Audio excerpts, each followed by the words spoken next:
Doctor Babasaheb Ambedkar विद्यानिकेतन यांनी या कार्यक्रमाला शाळा उपलब्ध करून दिली, ह्या सगळ्या सुविधा उपलब्ध करून दिल्या।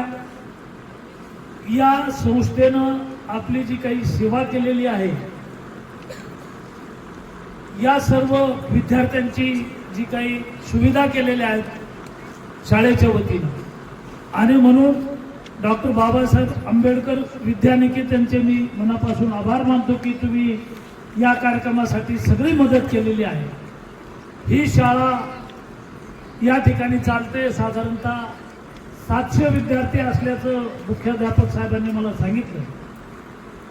या शाळेला किंवा या संस्थेला जी काही सरकारची मदत असणं अपेक्षित होतं, शिक्षकांना पगार नव्हता, शाळेला अनुदान नव्हतं, शाळेला लागणारे जे काही कॉम्प्युटर आहे, शाळेला लागणारे जे काही सुविधा आहेत संस्थेनं उभ्या केल्या आणि ही शाळा मागची 10 वर्ष चालवली आणि आता ही शाळा अनुदानावर आलेली आहे। आमदार म्हणून या शाळेला जी काही मदत लागेल, जी काही सहकार्य लागेल, आपल्या शाळेचे जे मुख्याध्यापक आहेत विजयकुमार खरात यांनी या शाळेमध्ये एक चांगलं काम केलेलं आहे।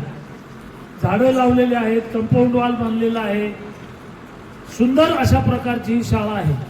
मुख्यमंत्री सुंदर शाळा या संदर्भात महाराष्ट्रभर स्पर्धा चालू आहे। आपल्याही शाळेनं या स्पर्धेमध्ये भाग घेतला होता।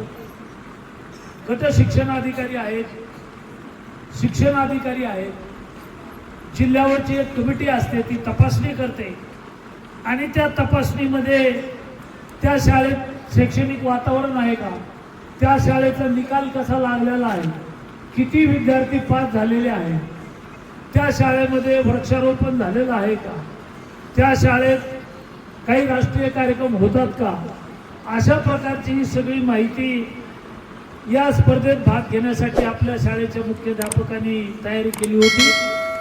आणि जी कमिटी आहे, जिल्ह्यावरची आहे, तालुक्याची आहे, त्याला कमिटी मार्क देते आणि त्याच्यातून मग त्या शाळेला जिल्ह्यावर कधी पहिला नंबर मिळतो, दुसरा नंबर मिळतो, तिसरा नंबर मिळतो, तालुक्यावर पहिला, दुसरा, तिसरा नंबर मिळतो आणि त्याच्यात संस्थेला, शाळेला विकासासाठी बक्षीस मिळतं। तर आपल्या शाळेनं सुद्धा याच्यामध्ये भाग घेतल्याचं मला आपले जे काही विजयकुमार खरात आहेत यांनी सगळी माहिती दिलेली आहे। आपल्या